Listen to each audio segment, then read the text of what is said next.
Let's make some goat milk soap. Disclaimer, this video is probably going to be really long because I'm going to go into details that people keep asking me and that I was curious when I started. So let's get into proper equipment. A heavy duty immersion blender. Immersion blenders that you get that are like 20 bucks, don't use those. They're not going to make it through the soap. You're going to need some bowls. Stainless steel. Do not use anything other than stainless steel. Lye that you're going to use, it's corrosive. You got to be careful with it. The plastic bowls, but they need to be polypropylene. Soap is going to get really, really hot. And of course, again, it is really corrosive when you're making it. It's a little controversial. You can use glass, but be careful because it can break. Measuring cups. You're going to need something to put your soap in. There is a plethora, ridiculous amount of different mold types.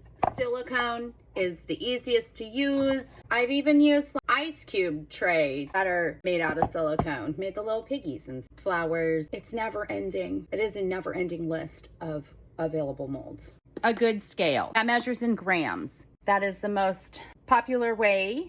It is the most accurate way. Stainless steel pot, melt or oils on the stove. Now we're going to talk about ingredients. You need to decide what kind of soap that you're going to want to make. What are you going to be using it for? Do you need it to be very cleansing? Do you need it to be really moisturizing? You can put as little thought into this or as much thought into it as you want. There's what is called a soap calculator, that you're going to take those ingredients that you pick and you're going to plug those in.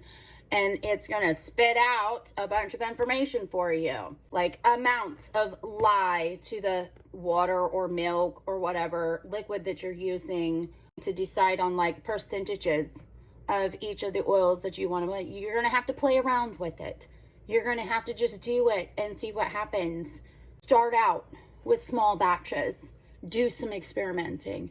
Be bold and figure it out. It comes with doing. Then you got your fragrances. There are fragrances and there are essential oils. Essential oils are freaking amazing. They have medicinal properties. If you're going to use them for that purpose, fantastic. Use essential oils for just the scent. It's going to take a lot of that essential oil for it to stay in there, is from what my experience is. The compromise that I have made with my family of trying to do more natural ingredients, I use the fragrance oils. Midwest Fragrance Company. They are a small business that I chose to support, and so far I am absolutely astoundingly happy with their product.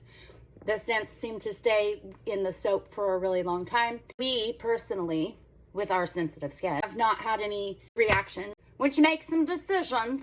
It's time to purchase. Purchasing your products is going to be overwhelming. At least it was for me. Bulk Apothecary, Brambleberry. Look into it. You're going to have to do some investigating. Wholesale supplies. Noticed that when you start buying more in bulk, price per ounce starts coming down. But you have to buy bigger stuff. If you're just doing this for at home, just get what you want. Make some decisions. Make the soap that you want to make for your family, because it's completely worth it.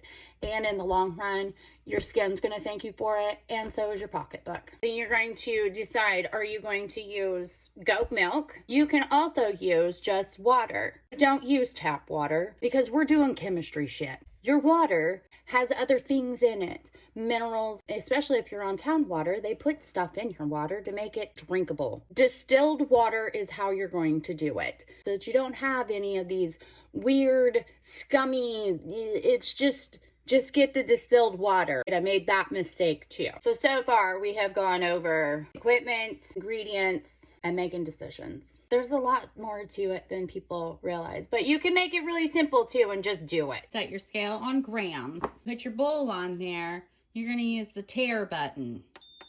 That's going to zero it out. Protective gear is going to be your gloves, wearing a mask, and some eye protection too. Sodium hydroxide is corrosive. Danger, corrosive. Now, once you've done all of your research and you have your recipe, pour this slowly because it gives off powder. If you're using goat milk, you need to freeze it. I used ice cube trays. As you can see, add your sodium hydroxide to the goat milk. And you're going to do this slowly If you use distilled water or any other kind of liquid, you're going to always add your lye to the liquid, not the other way around. It's going to let this sit for a while and it will melt. The chemistry happens. It creates heat. It's pretty cool. We're going to fill this pot with our solid oils. I'm going to show this because I had a hard time understanding how this works. Sometimes it's the little things that trip me up. So basically, I put my first ingredient in here. This weighs 940 grams. Now I need to add my second weight, solid oil. So we're going to push the tare button. Ta-da! Now I can weigh the next one. Once we have all of our solid liquids in our stainless steel pot, we're going to put it on the stove on very low heat, and we're just going to let it all melt and melt together. If you have any liquid oils, you need to measure those out in a measuring cup separately. Sometimes you overfill it. Set this aside, and once all the solid oils are melted, I add this and finish heating it up until they're all mixed together. Sodium lactate is not necessary to make soap. It does help it harden faster. Do a little research and you will find what percentages that you need to do it at for your recipe. Anything that you're going to add at trace, put all together in this. Midwest Fragrance Company that I was talking about, this one was going to be Everlasting Autumn. That's going to make for two loaves of soap. And we're going to set this aside. I always thought it was weird that people don't just give the recipes out for their soaps. Well, now I understand. The recipes that people make for their soaps have a lot of work and thought that goes into it. So that is why no one just hands out the recipes that they've come up with, because there's a lot of love and intention and learning and things like that. You kind of just have to go on your own journey. Each bar of soap that each soap maker makes is special. So you may try one goat milk soap and you may not like it. Well, try somebody else's because they're all very individualistic. Now back to the goat milk lye situation. As you can see, I haven't been stirring it like I should be, and I've got a little discoloration. And that's because of the goat milk has a lot of fats in it. And the lye can actually start scorching it. It's not wasted. You need to gently stir this and keep an eye on it. The lye doesn't sit on goat milk ice cubes. Once all your solid oils are melted in there, don't forget to add any liquid oils that we measured out earlier.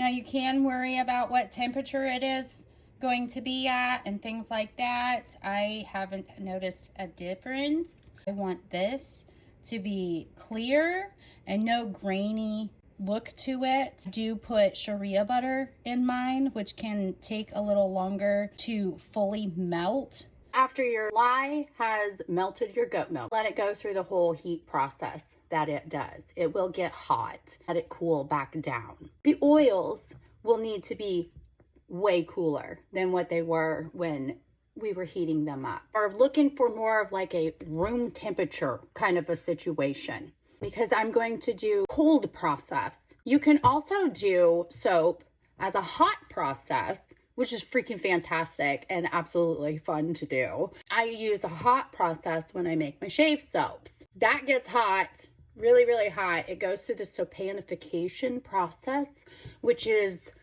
the chemicals, the lye interacting with the fat ingredients.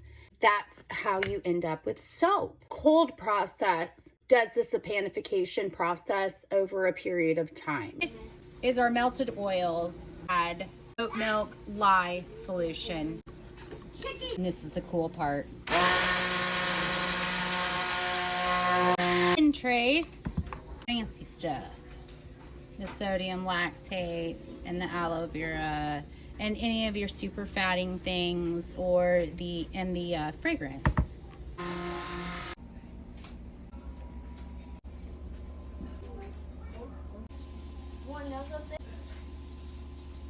And that's how I decorate my soaps. Let this sit 24 hours and then I'll unmold it and then we can cut it. And then it sits on the shelf and cures for 4 to 6 weeks.